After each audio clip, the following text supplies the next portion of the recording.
ደጌ ክብሬ ናት ማረጌ ሽታ አንቺ ያላህ ስጦታ። ሁለት እውነት ክፍል 7። አሰላሙ አለይኩም ወራህመቱላሂ ወበረካቱሁ። ውድና የተከበራችሁ የፎዚ ቤተሰቦች ሰላም ጤና ይስጥልኝ። በያላችሁበት የዓለም ዳርቻ ሰላማችሁ ብዝት ትርፍ ይበልልኝ እያልኩ ኢንሻአላህ ዛሬም ታሪካችን እንደቀጠለ ነው ማለት ነው። አህባቢ ለምታበረታቱ በሙሉ ከልብ ነው የማመሰግነው። ትንሽ ወደ ራሴ ከተመለስኩና ስራዬ ላይ ትኩረት ማድረግ ከጀመርኩ ስንብት አልኩ። እማዬና አባዬ ከመጡ ከ2 ሳምንት በኋላ ወደ ሐዋሳ ተመልሰዋል። እዚሁ መሆኑን መረጥኩ። እማዬ ደግሞ ትረሳዋለች ብዬ ያሰብኩትን የትዳር ንዝነዛ ካለመርሳትም አልፎ በደወልኩላት ቁጥር ያሰብኩልህ ልጄ አለች፣ ደግሞ የሰፈርህ ልጅ ናት ትለኛለች። መጀመሪያ አካባቢ እየቀለደች ወይ ፈታ ልታደርገኝ ይመስለኝ ነበር። ትላንት ግን ሰሞኑን እመጣና ከቤተሰቦቿ ጋር እንመካከርበታለን ስትለኝ የምሯን እንደሆነ ገባኝ። ደግሞ ማንን አይታ ይሆን? ረምላን ብቻ እንዳይሆን። አይ እሷንማ በጭራሽ አይሆንም። እንዴ በትንሽ ነገር እየተጣላን አስባችሁታል? ባልና ሚስት ሆነን። አረ እማዬን አታስበውም። ግን እኮ ሲጀመር የማግባት ሀሳቡም የለኝም። እማዬ ግን ልታስገድደኝ እንደሆነ ይሰማኛል። ለምን ድጋሚ እማዬን ማስከፋት የለብኝም። ብችል ልጅቷን ቀድሜ አውቄ እምቢ እንድትል አደርጋለሁ። ካልሆነ ግን እኔም እንደ ባል ሀቋን ልወጣላት አልችልም። እሷም ከእኔ የፈለገችውን ልታገኝ አትችልም። አሳዘነችኝ። ማን ትሆን? እርግጠኛ ነኝ ሀቢባ የምታውቀው ነገር የለም። ሀቢባ ሆዷ ቲማቲም ነው። ሚስጥር መጠበቅ አትችልም። ስለዚህ አይነግሯትም። ትልቋ አዎ 100% እርግጠኛ ነኝ እንደምታውቃት። ለምን አልጠይቃትም? ካልጋዬ ተነስቼ በፍጥነት ወደ ክፍሏ አመራሁ። ቀስ አድርጌ በሩን ስከፍተው እያነበበች ነው። መጽሐፎቿ አፉ ቢኖራቸው ወይም የመናገር እድል ቢሰጣቸው፣ አረ አንቺ ሴት ከዚህ በላይ ቀለማችንን ልታሰቅሊው ነው እንዴ? አያሳፍርሽ? እያሳረፍሽን እንጂ የሚሏት ይመስለኛል። ትልቋ ቅዳሜ ካልመጣ ከንባብ እረፍት አታደርግም። ዛሬ ደግሞ ሰኞ ነው። 4 ቀን ልጠብቅ ነው ማለት ነው። ይሁን እማዬ ሰሞኑን እመጣለሁ ብትለኝም በመሃል አባዬን ትንሽ አሞት ስለነበር መምጣቱ ለወር ያክል ተራዘመ። እኔም ከዛሬ ነገ እያልኩ ትልቋን ሳልጠይቃት እማዬ ዛሬ ጠዋት መጣች።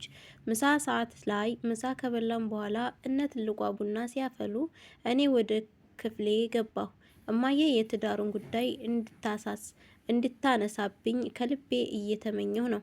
አልጋዬ ላይ ቁጭ ብዬ አንድ አእምሮዬ ላይ በድንገት የመጣልኝን የልብስ ዲዛይን መሳል ጀመርኩ። በጣም የሚያምር አጭር ቀሚስ ነበር። ቀለም ልቀባው አሰብኩና ነጭ ሆኖ ያምራል ብዬ ተውኩት። አተኩሬ ሳየው ሰኪና ላይ እንዴት ያምር እንደነበረ በአይኔ ህሊናዬ ሳልኩት። ልቤ ሰኪናን መርሳት አልቻልክም፣ ራስህን አትዋሽ ይለኛል። አእምሮዬ ደግሞ ሰኪና ከርታሃለች፣ ደግሞም የሌላ ልትሆን ነው፣ ለምን አትተዋትም ይለኛል። በልቤና በአእምሮዬ መካከል ከባድ ክርክር ተፈጠረ። በጣም ተጨናነኩ። ከአልጋዬ ብድግ አልኩና ዲዛይን የምሰራበትን ደብተር ቁም ሳጥን ሳስገባ ትልቋ መጣች። ሙሽራው ትፈልጋለህ አለችኝ። አላልኳችሁም? በደንብ አድርጋ ታውቅ ነበር። ማን ናት አልኳት ቶሎ ብዬ። እቴቴ ናት እንዲጠራህ የላከችኝ ብላ ለማስቀየስ ሞከረች። እያወቀች ስለሆነ እንዲህ የምታወራኝ ብጠይቃትም እንደማትመልስልኝ ግልጽ ነበር። እየተናደርኩ ትቻት ወጣሁና ከነ እማዬ ሳሎን ቤት ገብቼ ተቀላቀልኳቸው።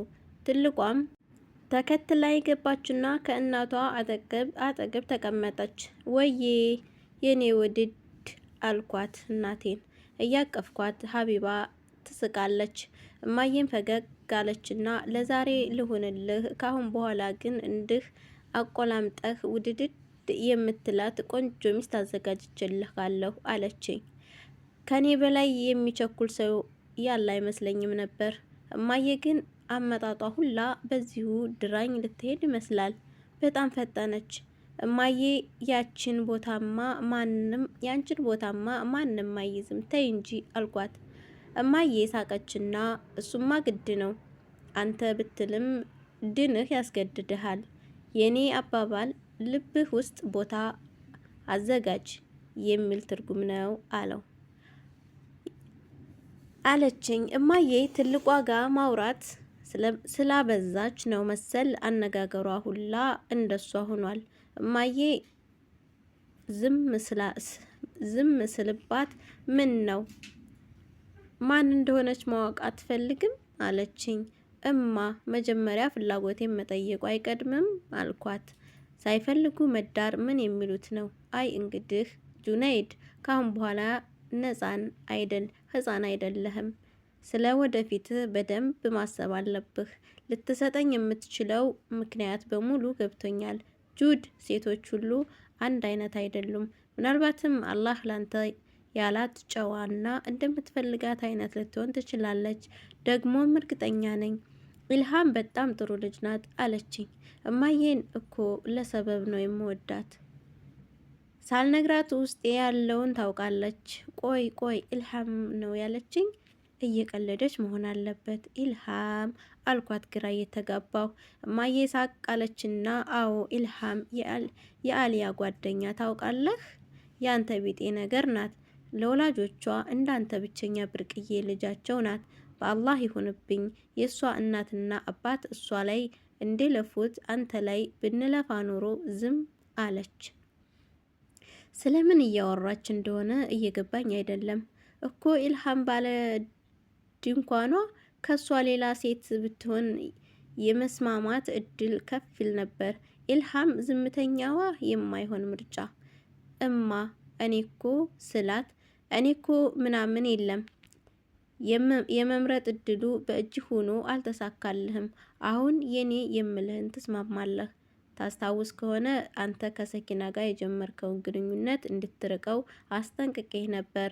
አንተ ኢስላማዊ ትምህርት እምቢ ብለህ ስላልተማርክ ሊገባህ አልቻለም እንጂ ብላ አቋረጠችኝ። ንግግሯን አላቆመችም። ጁነይድ አደገ፣ በቃ ጎረመሰ፣ የእናቱ ፍላጎት እስከ መግፋት ደረሰ አለችኝ። አይ እማዬ ለትወናማ ማን ብሏት? አሁን እኮ ሆዷን ማባባቷ ነው። ደግሞም ተሳክቶላታል። በቃ እሺ አልኳት እየተቅለሰለስኩ። እማዬ ፊት ደስተኛ መሰልኩ እንጂ ውስጤ እየተቃጠለ ነው። እናም ኢልሃምን እንዴት አድርጌ እምቢ እንድትል አድርጌ እንደምልካት እያሰላሰልኩ ነው። እማዬና ሀቢባ ግን በደስታ እብድ ነው የሆኑት። ትልቋ ደግሞ ቀና ብዬ ሳያት የልቧ ተሳካላት መሰል ምላሷን አወጣችብኝ። የእውነት ተናድጃለሁ። እነ እማዬ በወሬ ውስጥ ምስጥ ብለው ሳላስባንን ቀስ ብዬ ወጣሁ። ትልቋ ፊት ላይ መረበሽን አይታ ነው መሰል ተከትላ አስቆመችኝና ወዴት ነህ አለችኝ። ትንሽ ተተናፍሼ ልምጣ ብዬ ነው አልኳት። ትልቋ መንገዱን ዘግታብኝ ትንሽ ቆየችና ለምን ኢልሃምን አታናግራትም አለችኝ። ትልቋ አሪፍ ሀሳብ ነው ያመጣችው። መቼም ኢልሃም ተብዬዋ ልጉም ነገር ናት፣ አታወራም። ግን እድሌን ልሞክር ብዬ አሰብኩ። ልወዳት አልችልም። ለሴት ልጅ አለኝ አመለካከት ከተቀየረ ቆየ። ያለ ፍላጎት አግብቼ ልጎዳት አልፈልግም። እሷም አሳዘነችኝ። በማታውቀው ነገር ገብታ ስታለቅስ እንድትኖር አልሻም። ግን ሰምታለች አልኳት። አዎ ትላንት ነው ሀቢባ ቤት ሄዳ የጠየቀቻት አለችኝ። መሬቱን እያየች በጣም ፈጠኑ። ሀሳቤን እንኳ ቢሰሙ ምን አለበት? እና ምን አለች አልኳት። እንዳንተው ላስብበት ነው ያለችው አለችኝ። እሺ በቃ ስልኳን ስጭኝ አልኳትና ተቀብዬ ወደ ስራ ቦታ ሄድኩ። ወደ ቢሉ ሲጨንቀኝ እሱን ማማከር ይቀናኛል። መኪናዋን በፍጥነት እያሽከረከርኩ ወደ አሊያ ሆቴል አቀናሁ። እንደገባው ቀጥታ ያመራሁት ወደ ቢሉ ቢሮ ነበር። በሩን ከፍቼ ገባሁና ወንበሩ ላይ ዘፍ አልኩ። ቢሉ አኳኋኔን ሲያይ የሆነ ነገር እንደሆንኩ ተረዳ መሰል ሲያነባቸው የነበሩትን ወረቀቶች ሰብስቦ አስቀመጣቸው። ወደ እኔ አስተካክሎ እየዞረ ምን ነው አለኝ። ሲያባብሏቸው ያለቅሳሉ የሚባሉ ለሴቶች ብቻ ይመስለኝ ነበር። ቢሉ ደንግጦ አስሬ ምን ሆነህ ነው ሲለኝ እንባ ቀደመኝ። የሆነውን ሁሉ አንድ ሳላስቀር ነገርኩት። ቢሉ ለተወሰኑ ደቂቃዎች ዝም ካለ በኋላ ጁድ ግን እናት እኮ ልጇን የሚጎዳ ምንም ነገር እንደማትወስን ታውቃለህ አለኝ። እሱ መቼ ጠፋኝ፣ የእኔ እናትም እኮ ለእኔ ማሰቧ ነበር ቢሉ ቀጠለ። ደግሞ ከተጻፈልህ ውጪ ንቅንቅ የለም። ኢልሃም ላንተ ካላት እየየ ብትል የሚቀይር ነገር አይኖርም አለኝ። ይሄ ልጅ ምክር ነው ማስጠንቀቂያ እየሰጠኛለሁ። ቢሉ ደግሞ እኔ ጭንቀቴን ታቃልልኛለህ ብዬ ብነግርህ የነ እማዬ ደጋፊ የሆነ ቁጭ ትላለህ አልኩት እየተነጫነጭኩ። ቢሉ ሳቅ አለና ቆይ ግን ኢልሃምን ምን ያንሳታል? ማለቴ ይህን ያክል መጥፎ ጸባይ ያላት እንዴ አለኝ። አረ እሷ ምን በወጣት ባክህ፣ እንደዛ አይደለም እኔ ስለማልፈልግ ነዋ አልኩት። አረ ባክህ ገና ጩጬም አይደሉ እንደርሶ ብሎ ቀለደ። ቢሉ ማሾፍ ይወጣለታል። የሱ ግን ክፋቱ ቁም ነገር እያወሩት ነው ቀልድ የሚመጣለት። እየተናደድኩ አልቀለድኩም። ሁለተኛ ሴትን አምኜ መሰበር አልፈልግም ከገባህ አልኩት። ምክንያት ይሄ ብቻ ነው አለኝ። ይሄ ዋነኛው ምክንያቴ ነው። አስበው እስኪ ኢልሃም ጅልባብ ለባሽ ናት። እንደዛ አይነት ሴቶች ደግሞ ጸባያተኛና ወንድን እንደማያዋሩ ራሷ ኢልሃም ምስክር ትሆናለች። አላስጨረሰኝም እና አለባበሷና ወንድ አለማውራት አለመናገሯ ከትዳሯ ጋር ምን አገናኛቸዋል አለኝ። ቢያስጨርሰኝ ምን አለበት? ሰኪናን ለምን እንደወደድኳት ታውቃለህ አልኩት ወለሉ ላይ አይኔን ተክዬ። ወላሂ ይሄን ጥያቄ እጠይቅሃለሁ እያልኩ እንደው ምኗን ወድኸው ነው አለኝ። እብድ ስለሆነች አልኩት። እብድ ሴቶች ደስ ይሉኛል። በቃ ጭምት ሴቶች ፍቅር መስጠት የሚችሉበት አይመስለኝም። ትዳር ውስጥ ፍቅር ብቻ ይገኝ ይመስል የማድነው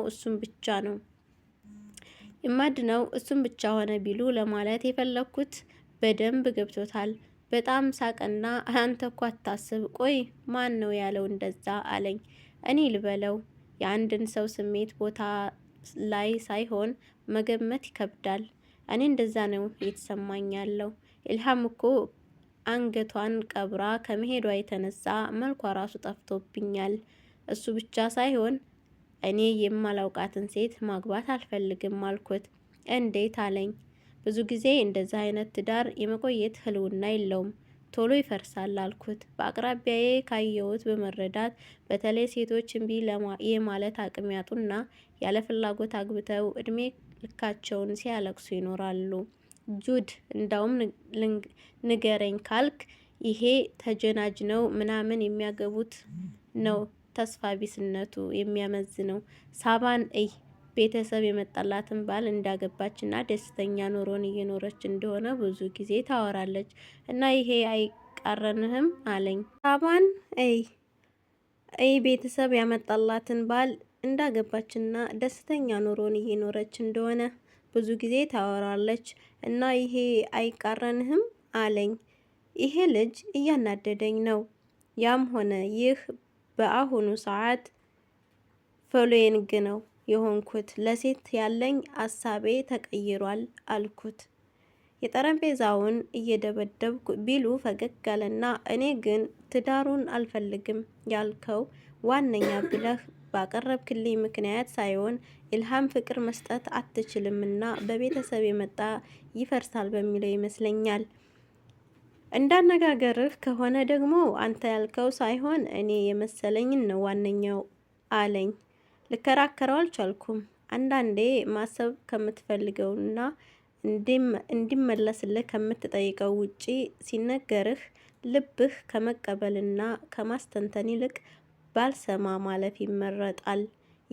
የኔም ልብ እለፈው አለኝ። አለፍኩት። አባቢ በክፍል 8 እስከምንገናኝ ክፍል 6 ይሄን ይመስላል ማለት ነው። ሰላማችሁ በያላችሁበት ብዝት ትርፍ ይበልልኝ ያልኩኝ ብዙ ሰናበታችኋለሁ ማለት ነው። ሰላም አለይኩም ወራህመቱላሂ ወበረካቱ። ደጌ ክብሬ ናት ማረጌ ሽታ አንቺ ያላህ ስጦታ